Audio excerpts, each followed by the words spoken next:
Yo, what's up, everybody? Hey. It's Joey G, Buddha Mike, cameraman, Danny Mac, Real Talk Wrestling, 215.webs.com, the NWE. Just want to kick it off, you know what I mean? It's a big week in wrestling.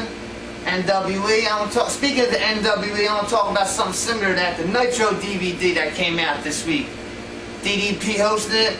That's a great, DVD, and that set the standard. You know what I mean, with the Monday Night Wars. I think at that time, that was the greatest time to be a wrestling fan. I mean, when Nitro aired, the first Nitro, you had Lex Luger come out, and verbally at that time, he was like in the top 3 WWF stars at that time. It just popped up on Nitro out of nowhere. He was on Raw the following night.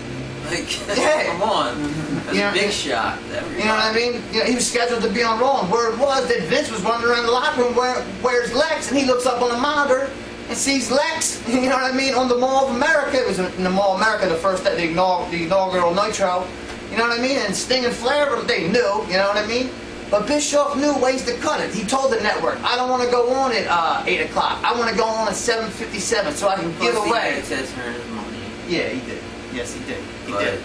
But I mean, like, I think a lot of it, when he had Medusa, who was known as Alundra Blaze in the WWF, he had her throw the WWF Women's title in the trash can. On Nitro.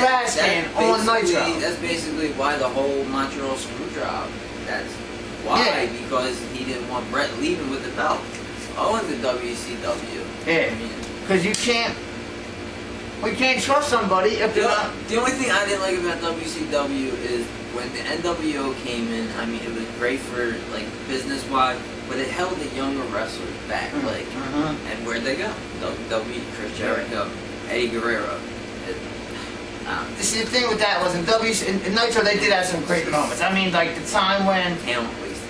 It was a lot of talent, but I mean, like the Chris Jericho thing. If you ever watched the Chris Jericho, he was trying to break through, and Goldberg just combusted. They were trying to break Jericho through, and at the end, Chris Benoit, before he left, he was getting that push. He had the world, but everybody was leaving. Like Eddie Guerrero, Rey Mysterio, all them guys, Perry Saturn, Chris Benoit, they were the backbone of that company. When they left WCW, that was it.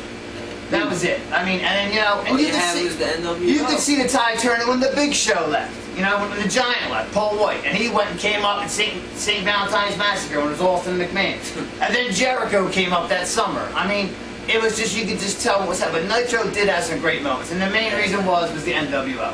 Wouldn't you agree? I mean, when Scott Hall came out and Memorial Day is mainly the reason they lost too. Yeah. So it was a good thing and a bad thing. And Kevin Nash and Hulk Hogan with the politics. I mean, it was hard. Like I heard you would have Hulk Hogan, Macho Man, and Bischoff on this side. Then you would have Hall, Nash, and Six, Sean Waltman, aka X-Pac, 1 through 3 Kid on this side. And then you would have Sting and Luger. It was all a political thing. But Nitro was a good show, and it did made Vince McMahon change the way he did television. And if Nitro was still in the air now, I don't think Raw would be TV PG. I think John Cena would be out there spitting crazy freestyles. Speaking of TV PG, Batista, he was a guest host on this F4W radio show, and he said that's the main reason, that was one of the reasons he left the WWE. He said he didn't feel comfortable in there, there wasn't a place for him, and when they turned it into PG, the wrestling was just going downhill, and he was very unhappy. He didn't feel like he belonged in there, like there wasn't a place for him. But he just opened up a gym in Florida, and he said he does want to return to the WWE and to officially retire in there. But he said he doesn't want to come back to make a long run, maybe a short-term run, a couple months storyline, something like that. We'll see where it goes from there. But that's where Batista is.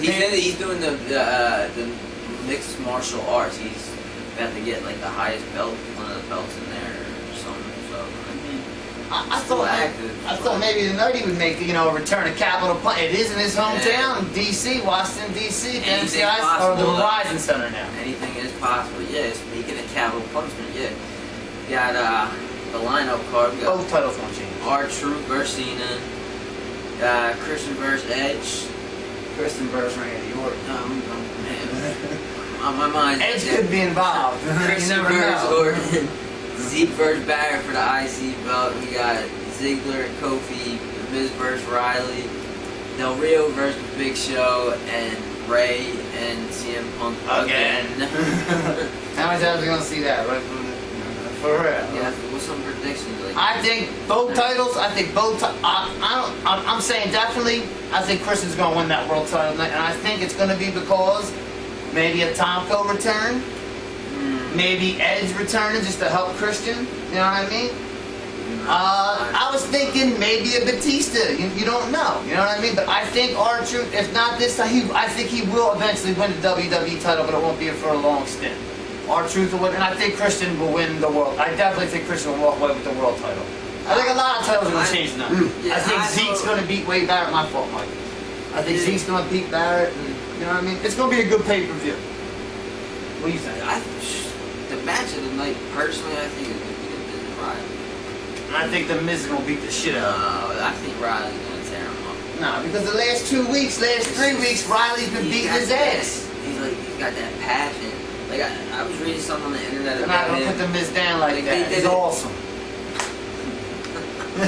Yeah, like Al Riley did an interview too, and like he was just like saying like a year ago, like he was like basically a nobody in the. That's going to be like us because we going to the top. But now we're gonna be fighting hosting. The Miz. He was at WrestleMania with The Rock. I mean, come on now. I know. That's going to be us. He's paid his due this time. I mean, eventually I see a couple months from now, maybe later on, or like 2012, Alex Riley's going to be a champion. And you just can't forget about The Miz, though. The Miz is that boy. They got a commercial with The Miz as sitting with all the faces, and they thought like he was going to turn face, but that's not what's happening. They said it was just to promote SummerSlam. That's why he's sitting with all the faces in the commercial. Eventually they will turn The Miz face because he's got it. I mean, like if you see the Hate Me Now promo before WrestleMania, that's great. And he's sitting in all them TVs. He looks like Batman. That's great. I mean, The Miz is that boy. I don't think The Miz is going to lose tonight. I think The Miz is going to kick Alex Riley's ass. I think Alex Riley will be a star, and he will be champion one day. But The Miz, I mean, hey, The Miz is my favorite wrestler right now. I mean, HBK is the greatest of all time, but The Miz is that boy right now. He's got it. You know what I mean? He's straight got it. And Del Rio and the Big Show tonight, I think the Big Show is going to explode and start smashing everybody. He is going to. That's what I think. He's going to knock Del Rio's You know what I mean? head off. Another thing I want to say, Stone Cold on Raw. And my point, Buddha, I think Stone Cold's going soft. I mean, white sneakers, smiling, if you watch, hugging, you know what I mean? Like, you know, that's not, the old Stone Cold would come down, stun Cena, stun McMahon, stun everybody. Now he's smiling with white sneakers, acting Mr. Nothing. The only one guy staying the one guy that stayed himself was The Rock. Everybody else went down, you know what I mean? Just toned it down.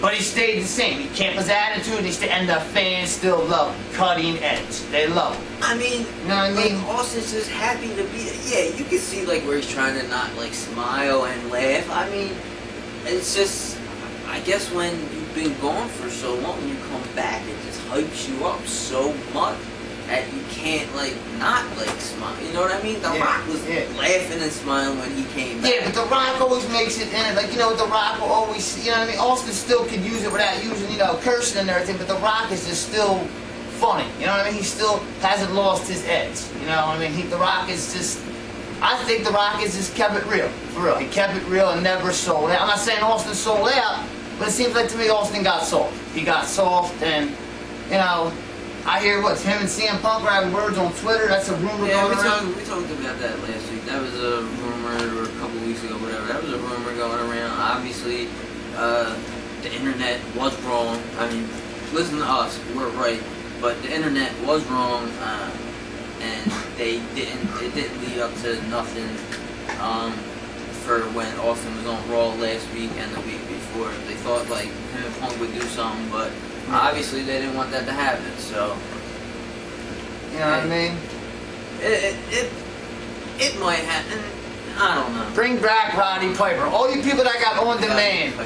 Watch the Roddy Piper story. Roddy Piper was the realest. I mean, what you saw Steve Austin doing in the Attitude Era on camera to Vince McMahon, Roddy Piper was doing in real life. Roddy Piper, we were just watching some of that. Roddy Piper is that boy.